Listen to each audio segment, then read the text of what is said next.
I said, yeah, it's going really well, mate. And he's lost it. He's like, mate? It's like, oh, I'm not your mate. It's like, get down and give me. It's put me through to the club shop. Like obviously, he's not going to put me through to the gaffer, is it? Yeah, for sure.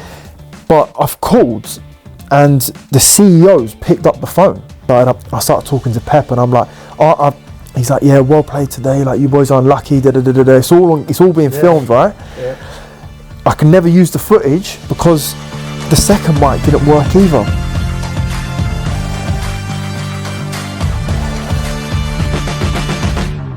So, welcome back to Life for Kitman. We're joined today by Ryan Tafazolli. What's going on, guys? We've been looking forward to this one. For a long time, because YouTube and that. It's my pleasure. My pleasure. I wanted to do it. But I knew about you before you knew about me. Yeah, that's mental. Yeah. Well, we knew about you. Well, yeah, we knew about you. Well, obviously. Well, Yeah. but I was first. Yeah, we were buzzing with that. The viral TikTok. We had one of your shirts before you even knew about Yeah, us, no, so, that was you know, nice. That's mental. Should we jump straight into the five-a-side? There's your pen. Five-a-side team, yeah. There's your markers. 5 players. Any formation gaffer. you want. Best players I played with, Yeah. pretty much. Yeah. 5 players, gaffer. All right, well, Kit. firstly, Oh, never done this before, but quite like it. no. We'll get- Oh my God, are we We've got 2 centre-halves, no oh keeper. my God, no keeper. Is Yeah, this it's the got first to be outfield players only, surely. There's only Second person to 5 do that. to pick Who from. was the other one? I can't remember. Someone else did it, but that's the second one. Should we start from the back? Yeah. All right, played with this guy at Peterborough. He only came on loan, but he was a Rolls Royce of a centre-half. Ben White. Don't know if they can see it on camera, but he was top, to be fair. I think it was his first loan. He came from Brighton. Yeah. He was like under 21s, and then slotted in, and he was unbelievable. Everyone knew he was going to go on to bigger things, and then he did well. Like, we didn't have the best season. With the team we had, we were expected to make playoffs, really. Yeah. But we had Ferguson as the manager. We missed out on playoffs. I think it was the last game of the season. Donny pipped us, and then the next year he went on loan to Leeds from Brighton. So frightening. So he definitely gets in there. I think alongside him, only played with him briefly as well, Alfie Mawson. He was top. I think he was like considering retiring because he had a lot of knee issues, and he came to Wickham. It was so like unexpected because he had been in like the England squad. Was it Swansea as well? Swansea. I remember watching a video and like talking about his injuries. And I think he went for like 25 mil. So he was like a top talent, but he just got really unlucky. I think the cartilage in his knee ended up causing him to retire. But he, like, for a centre half, he had everything. Yeah, defensively and like on the ball was just pure class. It's a shame that he had to hang his boots up so early, really. Midfield. So I've got no centre mid, as you can see. Yeah, so we just have one of these bat boys just stepping in. Yeah, they're more than capable. Out on the right, I think it's got to be Jared Bowen. I was with him at Hull, and he was just another level. Come a long way since Hull, hasn't he? Yeah. Wow. Absolute. Normally, like, obviously the goals speak for themselves, but sometimes with goal scorers, you know, they might not be the best footballers, but in training every day, he was always like the best trainer. Yeah. Never give the ball away. Always wanted him on your team, and kind of what sums up, or what tells you how good Jared was I think in January when he got his move, we were like just outside playoffs. He left and we got relegated. So, wow. Yeah, I know. Wow. Well, that's a bit like when James Milner was there. Really? Yeah, we had him on loan. What did he play? Something like 12 games. Yeah. He didn't lose one. Really? Was he good, yeah? And we were like right up there, and then we ended up in the playoffs that year. But yeah, joke when he was. Was he? Where did he play then? On the wing? Yeah, he was. No, he was playing up front. Oh, he played up front? Yeah, on the wing and up front. Wow. And he obviously had just scored the goal at Leeds. The youngest ever Premier League goal scorer, taking Rooney's record. Yeah. Like a few months after, and then come here on loan. And he's still going. He was joking. He's still playing. Yeah. Yeah, I know. Fair play to him. It's what incredible. A machine. That was years ago. Yeah. Oh. Yeah, he's had some career in. Midfielder. The other midfielder, another winger. Well, this one's actually a tough one. It was like it was a toss up, really. I went to school with Victor Moses, who was like, wow. I remember he came to our school when he was 13, and you know when you're young, everyone gives it a little bit. He's come, I think it was year 8 or year 9. He's like, yeah, boys, like, obviously didn't speak English great, but he said like, yeah, I play for Crystal Palace reserves, and we were all like, yeah, good one. Anyway, we've seen him first game, and I think no exaggeration, it was like something I've never seen before. He scored like 13 goals. We went to I was playing a year up, so he was a year older than me. He scored like 40 goals in 3 games. I know it's only school football, but we got to the you know when the whole school comes down to watch you play in the final of it was like the Nationals. Yeah. We played at Leicester Stadium, won 5-0. We scored all 5. He was just he was ridiculous. So it could be him, but I think it was actually better than that. It's hard to put someone you've played with at school in your best ever 5-a-side team. Yeah, do you know what I mean? Guess, yeah. It's got to probably be at a professional level, I'd say. So I think it'd probably go to a guy called Everton Camargo, who I played with last season, believe it or not, over in Hong Kong. He was top. He was like, for that level, he was like Mo Salah, but on steroids. Just used to bully people. Brazilian guy, quite old now, 34. I said to him, mate, if you were 28, you could come over to England, and I think you could play in the Premier. He was that good. He would score every game. It was different ball game over there. It was more like basketball and individual brilliance, and he had it. Like he would just get the ball and run past everyone and score. Absolute specimen as well. Would do like crazy numbers, sprint distance and high speed running. But yeah, he was top, and like it just kind of opened my eyes a little bit going over there. There's like a lot of talent in the world that you unearthed and you don't know about, but he'll be on big money anyway. So, and then up front, I think I'm going to have to give it to Ivan Toney from when I was with him at Peterborough. Yeah,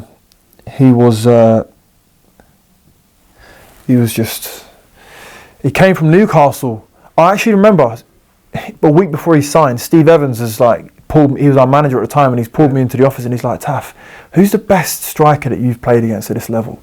And I was thinking this is a bit out there, but probably a lad called Ivan Toney. I remember when he's at Wigan and Scunthorpe, he would always cause issues. Yeah. And he was like, really? Yeah. Anyway, a week later he signed, and then the rest is history. He came. So you got the assist? Yeah, I kind of.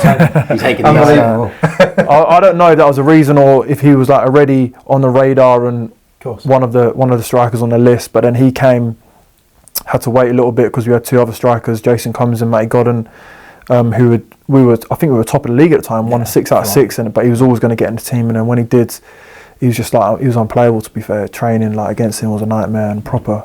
Yeah, I can imagine. I'd like to have seen him go to a bigger Premier League team. Yeah. Top 6. I know. That. But obviously he's gone.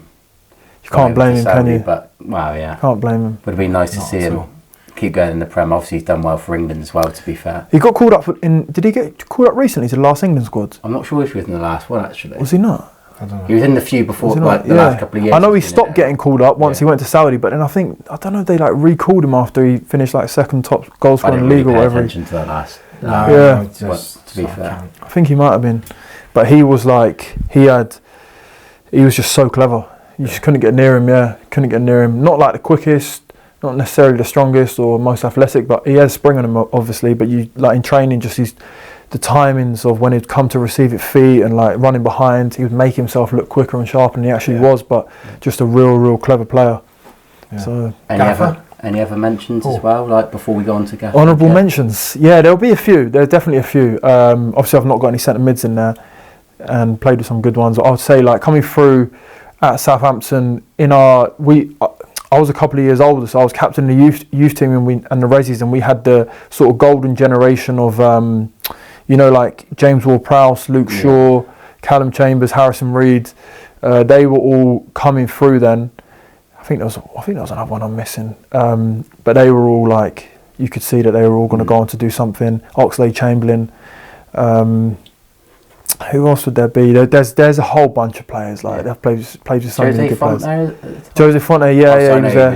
He was there at the time, a centre half. But I never played with him because I was only coming through youth team in Resi, so I couldn't put any of the first team lads in. But Chambo, he could have been in there, to be fair. Oxlade-Chamberlain, he was a good player. He actually started out as centre mid, so I could have given that to him. But then they saw something in him. He got rapid, quick, and shifted him out wide. And I think he's ripped up League One when he was 16, 17, and got moved to the Prem, didn't he? That.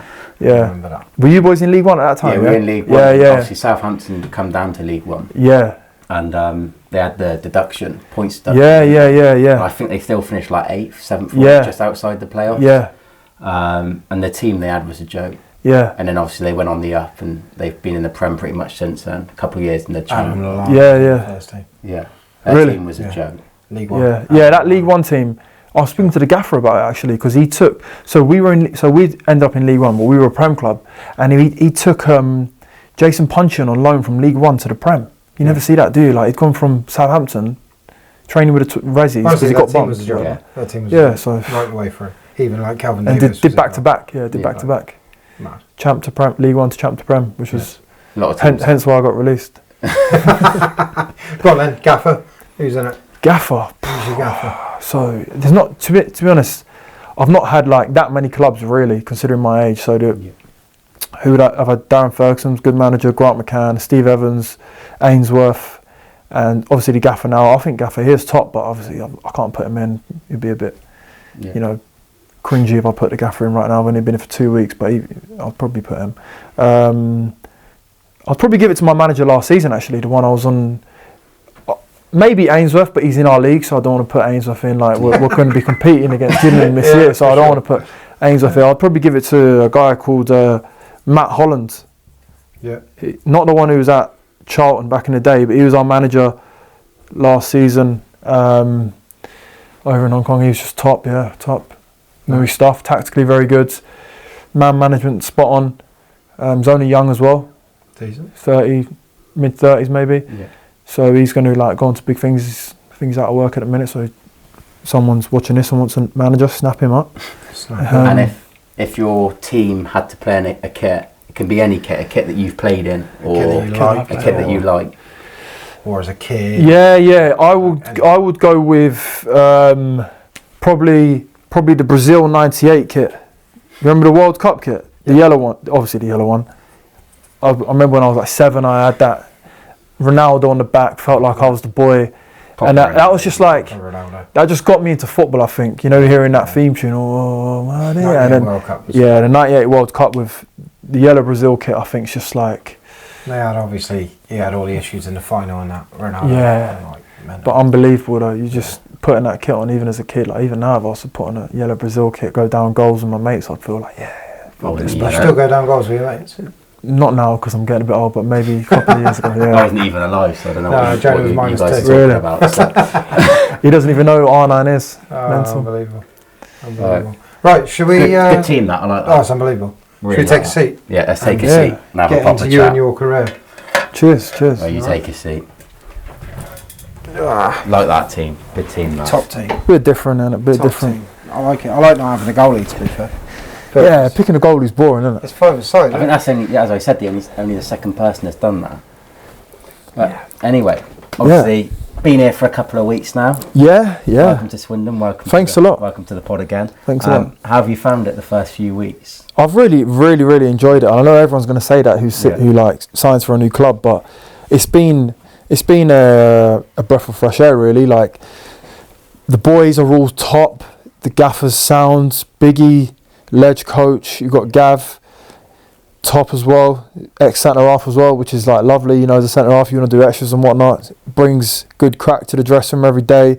Really vocal. You guys, the essence of the football club. I think it's been really, really good. It's a shame that I sort of signed semi-injured, so I've not done as many training sessions and whatnot as I've liked. But I've been I'm fit now and it's been really good. Like everyone's welcomed me amazingly, and obviously one of my best mates, Ollie Palmer, signed as well, which was just kind of like the cherry on top. Couldn't believe it when that happened.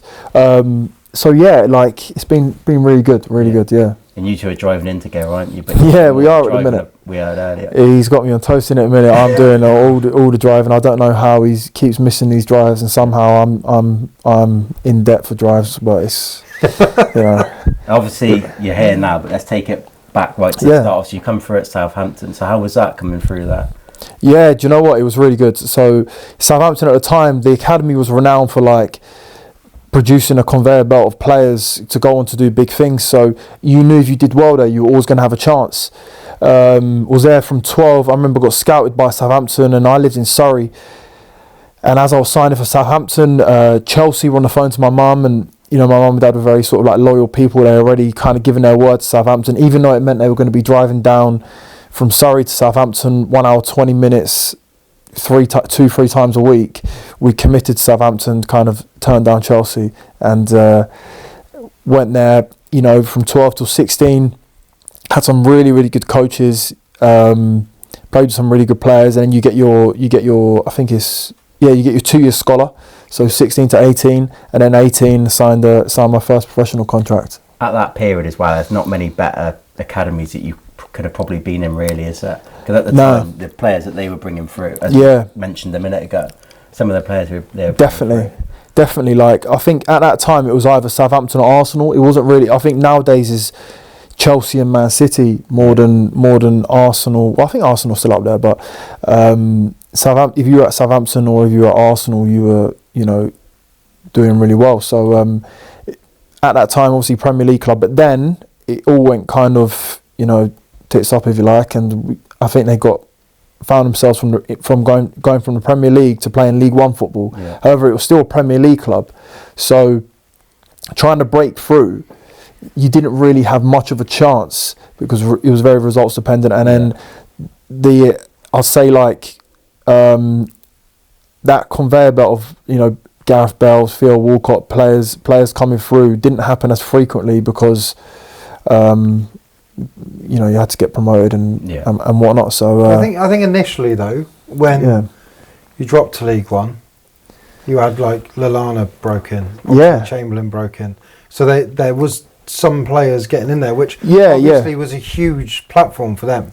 To play first team football at such a young age and then go on to achieve their careers. I think I'm referring more to that year. I think when I signed my first year pro, Alan Pardew was the manager, and I think the only one really, like, I think we had pros who got released, and Oxlade-Chamberlain was the only one who kind of actually broke through that year. But then the couple of years after that, that's when James Ward-Prowse's and Luke Shaw's, when the club kind of you know, like consolidated itself again as a championship club or whatever. And but that team in League One that year, I mean, they had like you said, Lallana, Jose Fonte, Dean Hammond, Schneiderlin, like players who had gone on to play in the Premier League. So Ricky Lambert, of course, as the front man. So they were like top, and they did obviously back to back, which was incredible. Yeah. So what age did you leave Southampton in the end? So I left there. I think I just turned 20. Yeah. Yeah. I did a pro. Pardew gave me my pro. Like, it was, I remember because when I was a second year scholar, that's when I went on loan to play in a conference for Salisbury. Did okay, but I think just going and playing men's football, they were like, he's got a chance, that big guy can find a pass or whatever at the time. Believe it or not, I was like good on the ball back then, but couldn't really head it. Now it's kind of, I can edit, but I'm not so good on the ball. Yeah. I don't know about that. I think that he written the programme, Pardew, that year. Oh, yeah. We played Southampton away. And I think he made a comment like saying they think they're big in Swindon or something. What he said in the programme was that it was basically our FA Cup final. Oh, that's it, yeah. Really? And we were going down there and going to Southampton in a big game, a big ground for a small club. And then obviously we beat them. We finished in the playoffs. And there's always been a bit of rivalry, Southampton and Swindon. Yeah. We always used to play Swindon Resis, and it would always get a little bit heated. But yeah, Pardew, I remember just before he came in, we had like these like random Dutch. It was like the Dutch Revolution, Dutch manager, Dutch coach, Dutch assistant manager, and we used to always call them. We always used to say to them like, "Morning, mate." Like, see you later, mate. It was never like gaffer back then. And obviously, coming through, you didn't really know that as a youth team player. Yeah. So obviously, when Pardew's got the job now, I remember one day, I've seen him outside the 3G. He got chatting like, "How's it going, Taff?" And I said, "Yeah, it's going really well, mate." And he's lost it. He's like, "Mate?" It's like, I'm not your mate. It's like, get down and give me 20 press-ups. Maybe do these 20 press-ups on these like stones outside the gym. And I just thought, fuck it, like what have I done here? I remember he gave me a spiel about like why me and him will never be mates or something like that. But I thought, wow, this is like, this is that's mad. Not a good start. I know, yeah.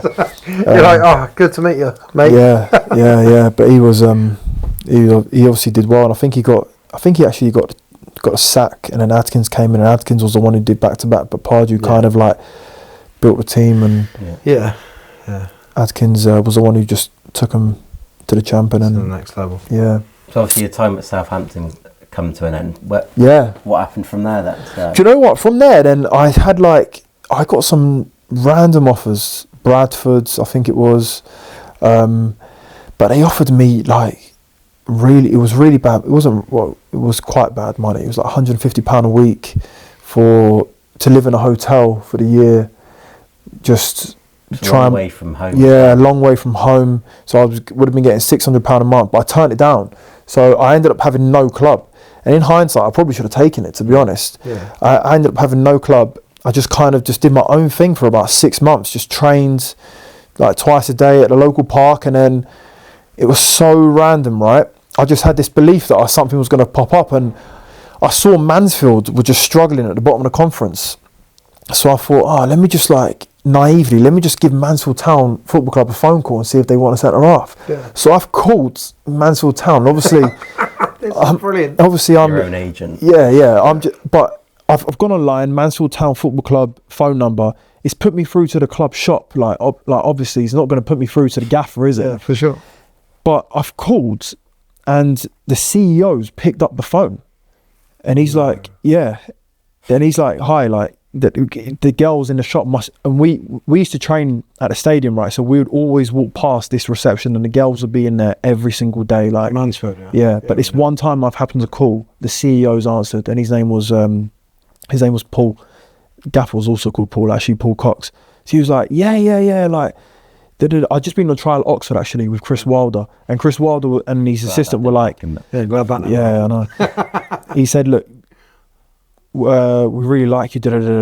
Probably could have thought I was rubbish, but they were like, go and get games in a conference is what you need now. They were in League 2 at the time, so he was like, any conference teams you think might be appealing to you, we'll happily put in a reference. Anyway, so I was like, all right, cool. Let me call Mansfield. Called them. Paul's picked up the phone, and he's like, yeah, I'll put your name and your CV over to the gaffer and see if anything materialises. Anyway, so I'm just thinking at the time, yeah, ledge. But looking back then, you're thinking like, he's probably thinking, who the hell is this? Like, what is going on? But he's done it, and he's put my name forward to the gaffer. I think he's called me back, or someone from the club's called me back, said like, come up for a trial. I've gone to trial. It was a Friday. We played small-sided games, and don't even think the gaffer was out training, just the coaches, like the two assistants, Adam Murray and Richard Cooper, and they've said I think after the session, they've said to the gaffer, yeah, like, he looked pretty good.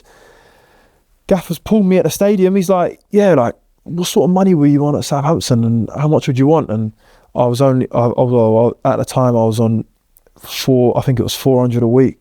So I've said to him, like, I was on 650 at Southampton. If you can do anything like that, it'll be great. And he's gone inside. He's like, I'm gonna speak to the chairman and let you know. He's gone inside, come back out. He's like, yeah, we can do it. 6 month deal. Good job you didn't take the 150 quid before. Yeah, you're not wrong, mate. Crumbs. You're not wrong. But it's just crazy. Like, and I signed this 6 month deal. Got injured. Paul Mahami second or third Resi game in, but I could tell that the gaffer liked me. Like, he was everything I needed at that time. He said to me, look, and it was obviously, this would have been 13 years ago now. He's like, if you want to make it, just head it and kick it. Everyone in the stands will be able to see that you can play a little bit, but just head it and kick it. Focus on that. So over time, I just practiced heading, and we got promoted that year from the conference to League 2. I'd only played like 5 games out of contract, and he's like, was unsure, I think, whether to give me a new deal. Did. But this is another mad story, actually. I got injured at the end of that season at Mansfield's, and I'd done something in my ankle on my right hand side. Did it 3 years prior to this at Southampton on my left hand side. It was like a 3-month operation. You have an operation and you come back. The rehab's like 3 months. Anyway, I did it on, let's just say I think it was the last Razor game of the season. It would have been around April the 25th, something like that. We're reporting back to, April 25th. It would have been like May the 8th at this time. We're reporting back to pre-season on June the 21st. So he's like, I don't know if I've got a new deal. We've just gone up to League 2. Anyway, I get this operation done. Club paid for it. Come back in a couple of days before pre-season started. Yeah. I've had like 4 weeks here, and he's like, look, if you can't run, there's no contract for you here. Bear in mind, I know that this is going to be like 3.5 months. I've done proper rehab with Southampton, and it's taken me that long. So I've just come out of the boot he's got me round this. Took me to the track one day. He wanted to see how quickly I could do 400 meters in, because little did I know the following week we were going to be doing 10 400s every day in pre-season. I've run around the track. My ankle's like flicking and clicking and it doesn't sound great. And he's like, yeah, all right, cool. Give me another year. Give me another 6 months or whatever it was. And then somehow, like miraculously, I come back from this ankle operation in like 5 weeks, and then we went on pre-season tour. The team started terribly, didn't win in 13 games. I've come in the team, won for the first time, and then played the rest, and then that was really the start of my career.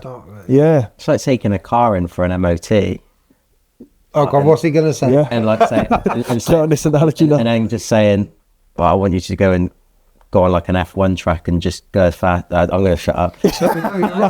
He started so well. He started so well. I had it in my head, and I've just, no, I know what you mean. It's like I know what you taking mean. a car for it doesn't need an MOT. Yeah. And rag it around the course. But that's what it was like a little bit back then, you know, like people, it would be done on like vibes and feelings of people and just intuition. And he had a good feeling about me, and I like to think that I kind of proved him right. I think I did pretty well for him.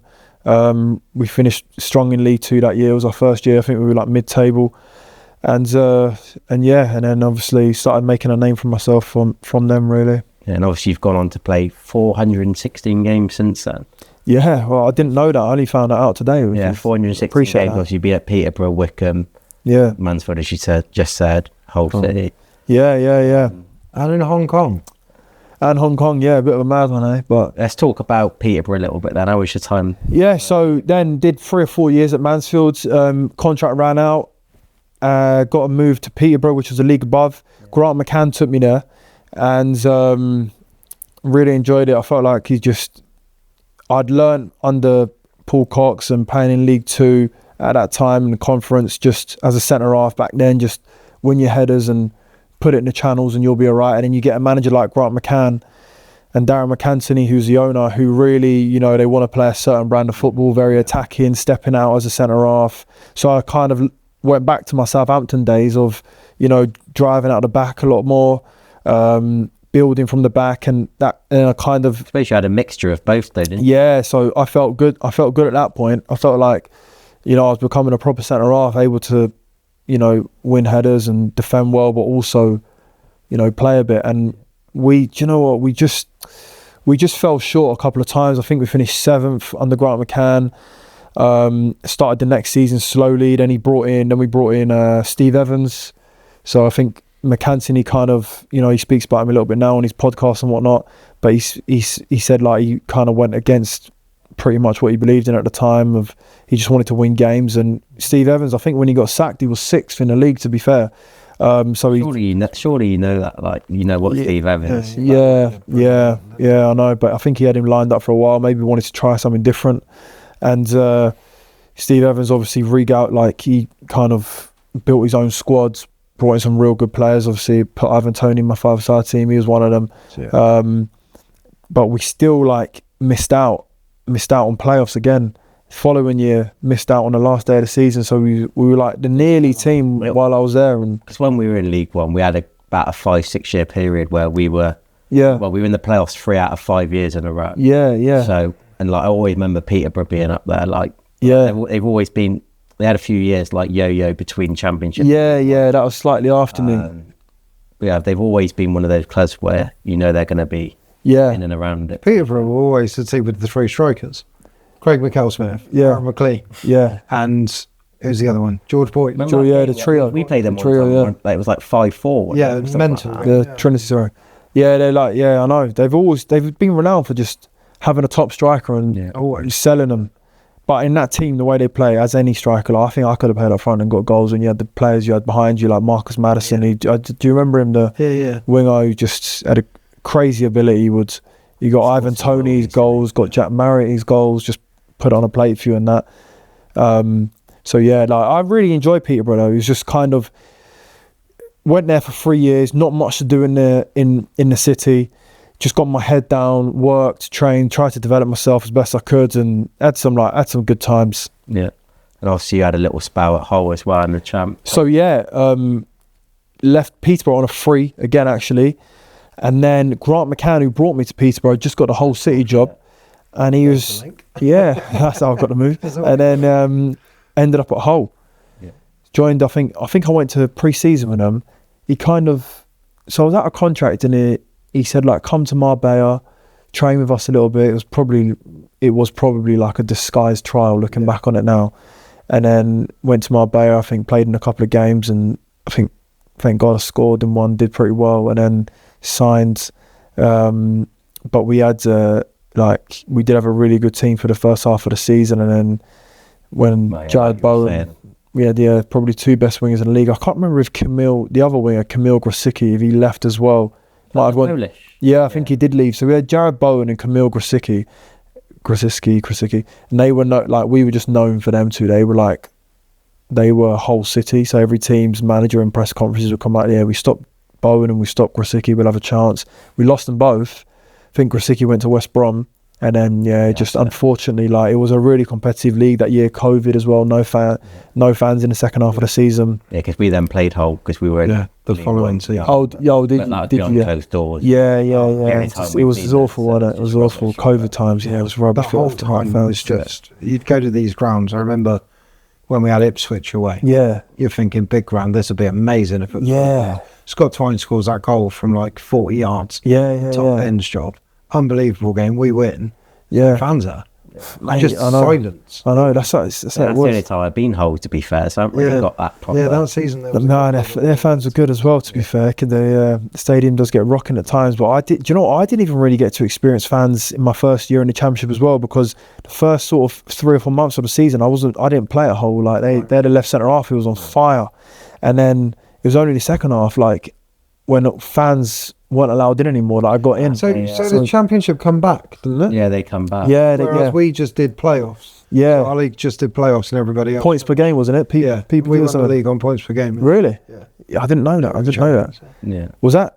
So that was what league were you? What league were you in? League 2, obviously. Yeah, League 2. We went up to League 1. Hull obviously come down there. We played them that year.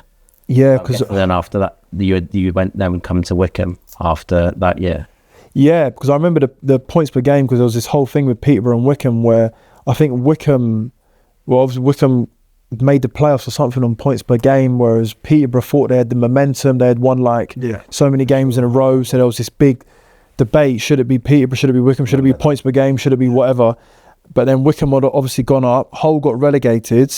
Ainsworth took Wickham to the champ, and then I had a 2-year deal at Hull, but we managed to come to an agreement where I could sign for Wickham because I was back in the champ when I loved it, to be fair. Wickham was great. Ainsworth, we were always seen as the underdogs, and do you know what? In that champ season, injured the first 7 games. We didn't win a game. What did I have? Some sort of niggle or something from Hull. We didn't win a game because it took us so long to adapt to the champ. Of course. But by the end of the season, we genuinely felt like we could have beat anyone at home. We were so good by the end of the season, but it was just too little too late, and we got relegated. We missed out 1 point to Derby, I think it was, and then Derby, who had broken financial fair play. We were watching that game in this room, that Derby game. Yeah. I remember watching it. I don't remember. We were travelling. To know this. Yeah. We were travelling. It was different days. I remember that day now. It was I think it was the last game of the season. We beat Middlesbrough away 3-0. Yeah. I think I got 2 assists in that game, by the way. But it was too little too late. We'd give it everything, and Derby lost. But then there was all this stuff came out about them breaking the financial fair play rules and whatever. So there was all this. They were meant to get this. They got this -6, didn't they? Yeah. And we were hoping it was going to be kicked in. It was going to. But it didn't go until the next season. Didn't go until next season. So we got relegated. Yeah. They stayed up, and I think, which is absolute killer. Yeah, because they broke the rules. I know, and got us relegated. Yeah. And then you got relegated. And we were punished for it. So your time at Wickham then? Yeah. Is that where the YouTube journey started? Yeah, it was where the YouTube journey started. So I had the idea at Hull, but it was obviously lockdown. There was COVID. I have to bleep that out. I don't know if you can say that. Yeah, you can say that. And anyway, me and one of my mates had this idea: start the YouTube. No one's doing it, and then Ben Foster started doing it. Cool. So he put it out there. Got directly behind me, actually. That's his last shirt from the first ever game. Yeah, unreal. So when I saw him doing like GoPro in the goal, it was even more. It was like extra motivation to. If a footballer does it, I'm not going to be the first, which is great because like, you know, it means that you can then be like, well, he does it. Yeah, well, he does it, so surely I can. So I started it whole. Yeah, I started it in the champ. Then now when I look at them vlogs, when I look back on them vlogs, they're so cringy, so bad. Some of them. So good ones though. Yeah, appreciate it. He's being kind. He's being kind. But just like a little GoPro in my hand, walking around, filming whatnot. And then just try to. It was never to. I never started YouTube to actually try and become like some YouTube sensation. The goal was really, obviously, it would be nice. I wouldn't say no to it. But the goal was really to. I felt like I've over the years got a lot of knowledge of like the footballing game, how to live your life around football, how to make it as a footballer, recovery, nutrition, everything that surrounds football. So I wanted to give back to people like aspiring pros, basically set up an online business, and the best way to actually market that was to create my own YouTube channel. So you'd see you'd watch Ben Foster's vlogs and they'd be very much, entertainment based, rack up views, whereas mine might be a little bit more boring and be a bit more like, look guys, if you want to get 8.5 hours sleep, make sure you do it between these times and try and wake up here, eat this before games, do this after games. More sort of like informational based and, giving advice out to people. It's pretty much why we started what we were doing, we were doing with this, because COVID happened. Yeah. There was no fans. Yeah. So therefore people didn't get to know players. People didn't know what we were doing. Yeah. So we were like, right, let's show people what we're doing. Yeah. So we started the TikTok from that. Yeah. And it obviously grew into what it is now. But it's purely about, I think so much probably like social media stuff probably started from COVID, where people are sat back thinking a different perspective on life. Yeah. You sit back and look at how you do your own things. That for sure was the time to, if you were going to start anything online, was to do it when everyone was sat at home on their phones and laptops. And I think I didn't even know what TikTok was, right? Yeah. I saw Kane Woolery. Right? Yeah. He did it was a trend where he like was a basically dance, like he was like doing a worm or something. No, he was doing like I remember the press dance. ups. Yeah. But like up in the sky and doing different positions in his press up. So he was like bouncing off the floor and doing a different thing each time. Yeah. And I saw it and I was like, what is this?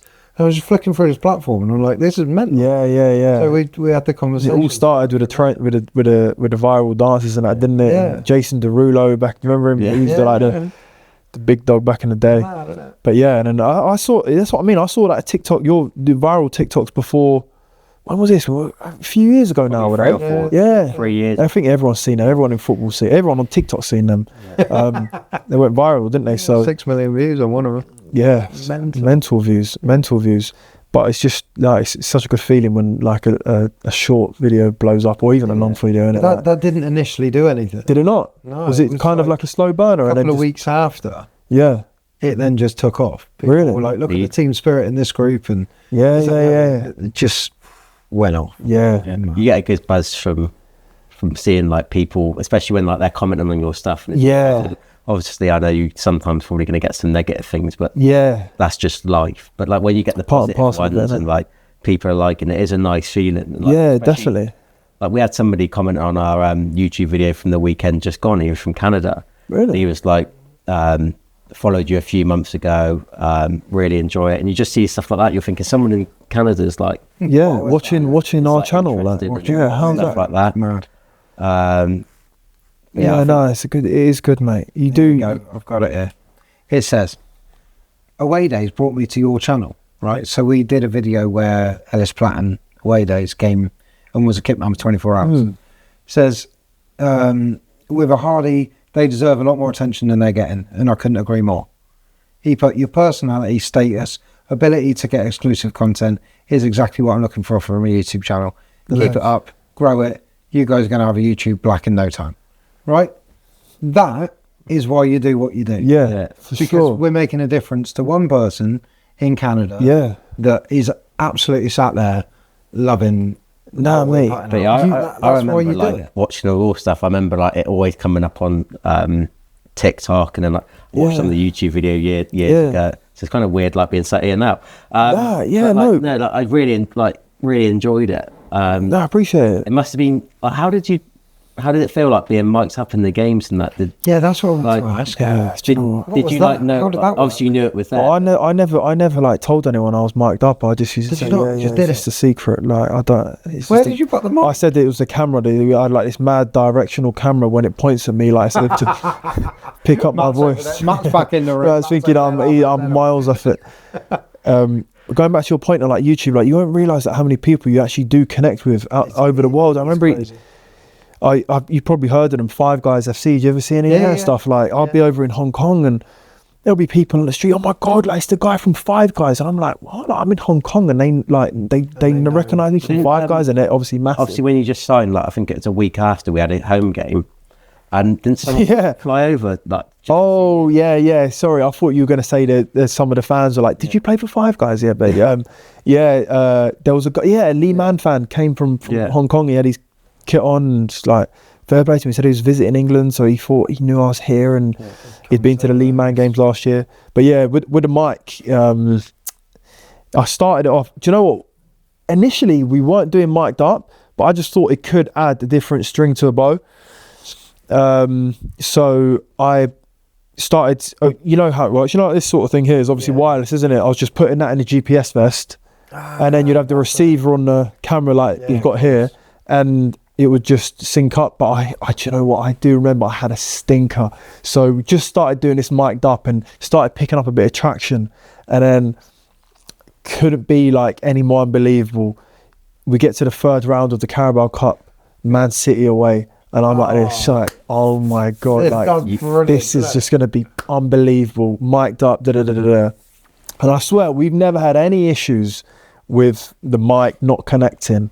Get to play Man City away, it just doesn't connect. So there's no audio at all for the match footage. Then, to top it off, I go outside after we go 1-0 up, by the way, against Man City away. Can you believe this? So we obviously, like, there was traffic around Manchester before the game. We get to the ground 20 minutes before kickoff. We're playing Man City, and I'm one of them guys. Like, even like just a friendly, I'd need to get there an hour before. Like, I want to do everything right.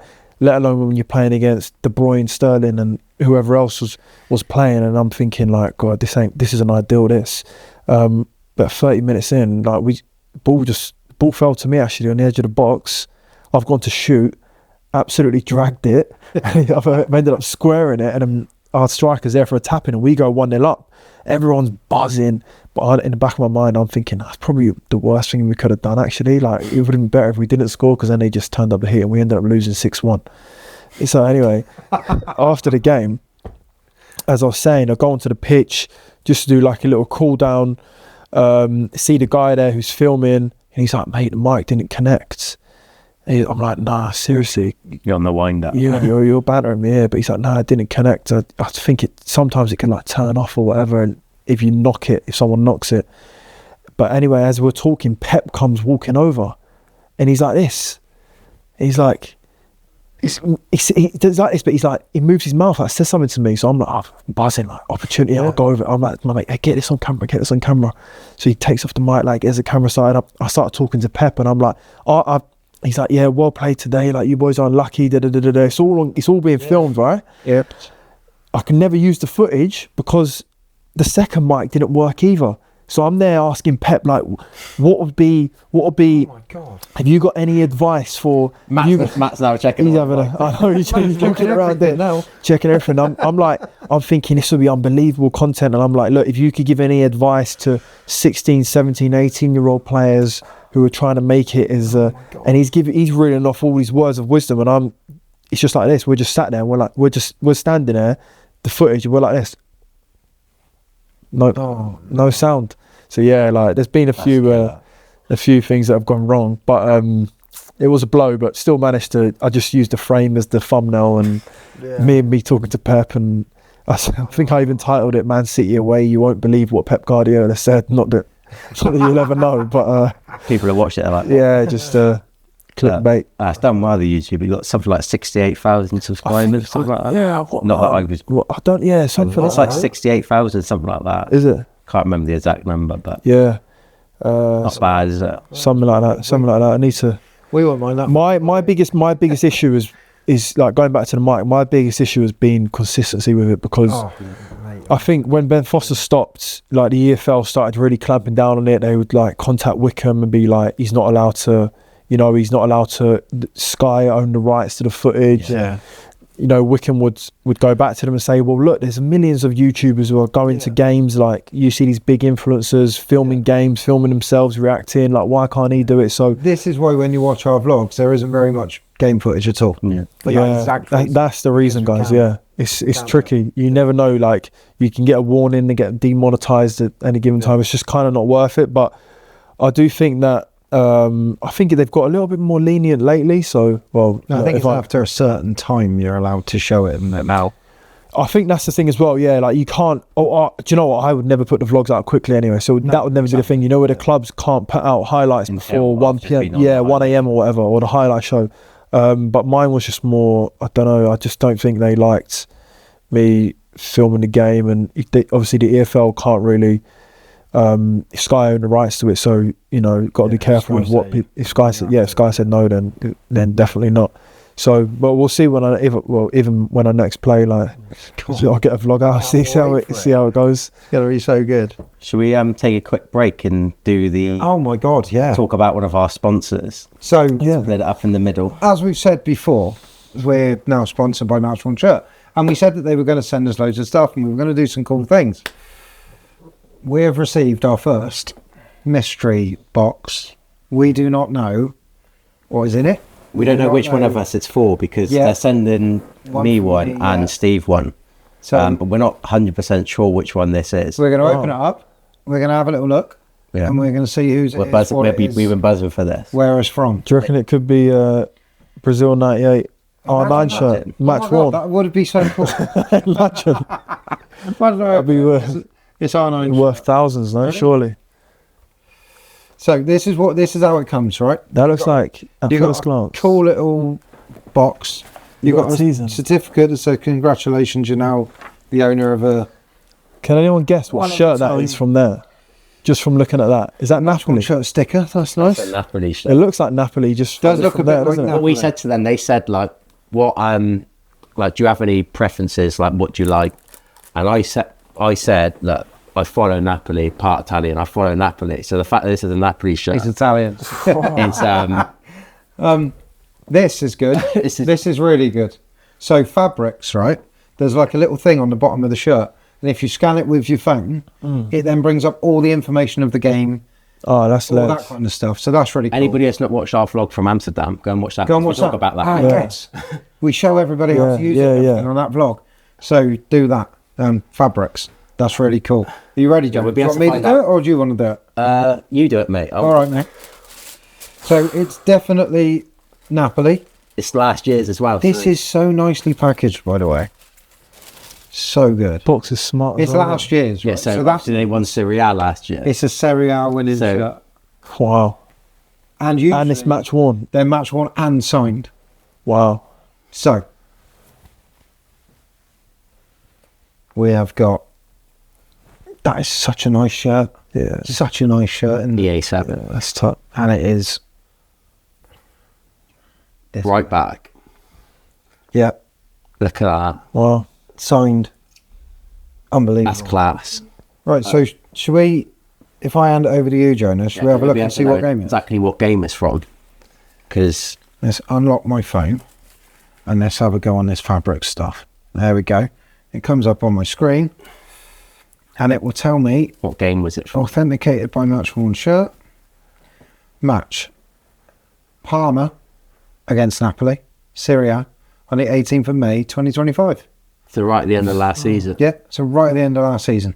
Pretty much one of the last games before they won Serie A. They won. How many games would there been after that? He was actually born in Naples. It tells me that as well. That's incredible detail. And his birthday's the 27th of July. Ah. He was born in 95. That is impressive. Oh, he's 30. Yeah. Well, that's young. Class. Yeah, he was born in Naples and plays for Napoli. That's crazy. But yeah, that's absolutely buzzing with that. It's good. Shows you the shirt, the picture, all that stuff. Decent. I like that. I can't wait to get mine now. Yeah, 'cause yours was meant to be here, wasn't it? We didn't know. We thought this was yours. Yeah, we did. Yeah, they said that mine was coming, but that must be his because it's an Napoli shirt, and I definitely didn't. I am not part Italian. What are you hoping for? I don't know. No. Whatever. Anything. Whatever time. I was happy with anything Napoli, and I've got a Serie A winning Napoli shirt. Yeah, So that's absolutely buzzing with that. Incredible. Signed and everything. I'm sure one for me will turn up in due course. Yeah, that's cool. That. And this box is cool. I like it. Very nice shirt. That. And you'll get that. It tells you all about fabric. Buzzing with that.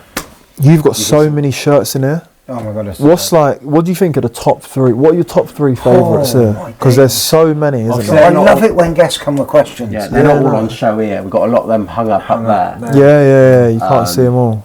I mean, the Ben Foster one's pretty cool. Because obviously we watched his YouTube, we watched yours and stuff like that. And then that was his last ever shirt.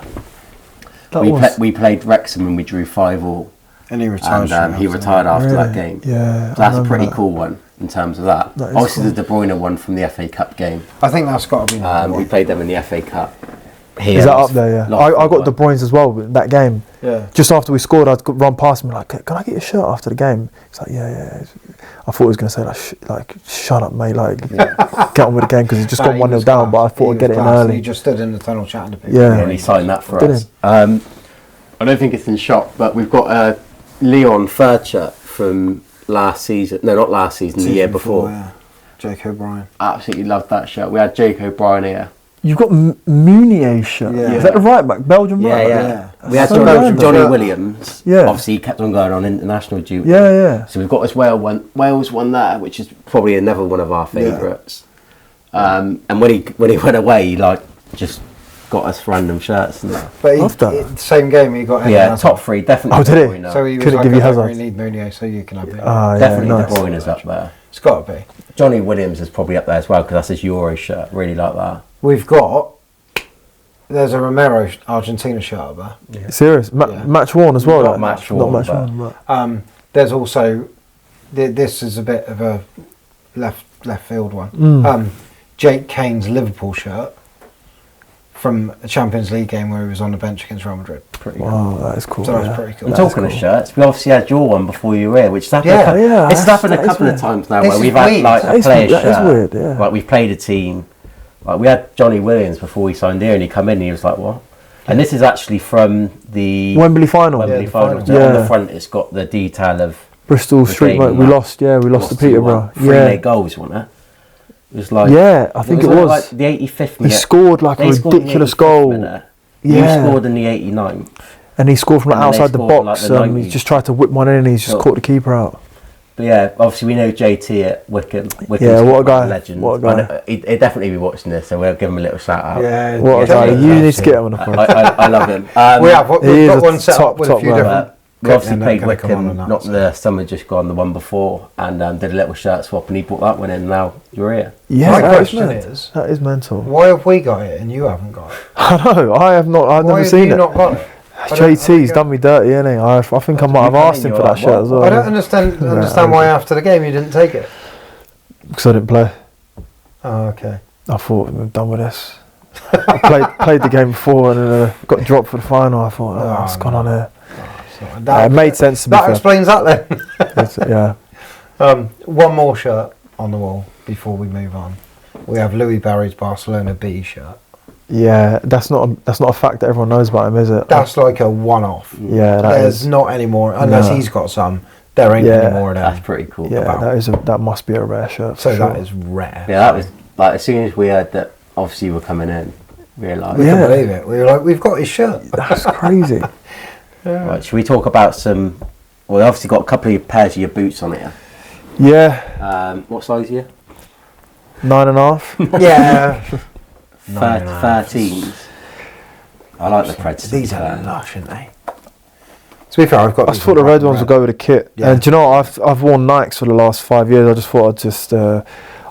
Nike only go up to a 12, which is not ideal, is Really? it? Seeing as I'm 12.5, but I've been cramming my feet into smaller boots for years now. So I thought if I want to prolong my career for as long as possible, I need to start wearing proper boots. And what you like with boots? Do you change them like often, or you Yeah, I do, to be honest. Yeah. Don't wear them because we've had some players that we always saw on here that they might have like 2 pairs a season, but yeah, I know. I don't know how that's mental. They just, I don't know if it's superstition or what, but I would be like John Terry if I could have one for the warm up, one for the first half, and one for the second half. Yeah, because when you first put your foot in the boot, you just that's when it gives you the most like lockdown. I think it depends on the material and that, and like when you're changing direction, I don't like my foot to move in the boot too much, and you never get that. The more you wear them, yeah, for sure.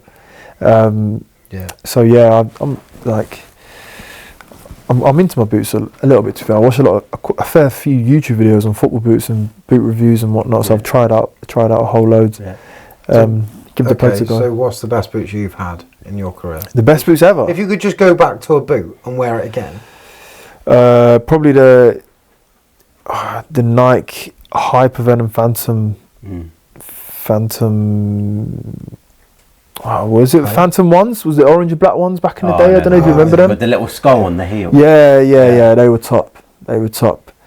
Just like a great all-round boot. But after you try and hold on to them for years, you message all the boot companies on Instagram, and they're able to sort you out. But then soon it just dries up, and they become like a grander pair. And imagine like that. That's one thing I would love to have done if I was a bit older back then. Like just buy loads of boots. And then have loads now. Obviously, I know loads of people do that. I've got loads now, but they're just all size 12 and a half, so no one wants them. Otherwise, I'd sell them. He's got every pair of boots. Yeah, he loves boots, doesn't he? He's the boot man. Yeah, he is. We spoke about that when he was on it. But have you got any game day superstitions then? Superstitions? Anything? Everyone says no, not really. Anything that you sort of... I know there's so many, like putting your left boot on before your right, and eating this or drinking that for a game. But I'm just like, not really, to be honest. And I know that's not the answer you want to hear. What superstition would I have? I suppose your nutrition, obviously. Yeah, is that? I don't know if that's it's more routine. Yeah, or just superstition, maybe. Yeah. Do you do things like not stepping on the white line? Skipping onto the pitch. You don't do any of that kind of. Not really. Not really. Superstition wise, well, what would I do? I would. Sounds so stupid, but I might I don't know if I'm about to throw something into a bin, be like, if I get this in, I'm going to have a good game, and if I miss, I'll be like, do it again until I so you're leaving the whole, whether you play well or not, up. Yeah, stuff like that. But it's not a ritual. It's not something. Don't throw it. Yeah, it's not something I'll do like regularly. Do you know what I mean? I haven't really got a superstition like that, to be honest with you guys. No. But I suppose like you do it like your stretching. Has that always been like throughout your career? Has that changed? Yeah. If you for sure. Over the years? Yeah, because I think it's like science evolves, and then you start to learn more and more as you get older, and you learn more about your own body and what you need to do before a game. So stuff like that. It's more just kind of professionalism, I think, as opposed to superstition.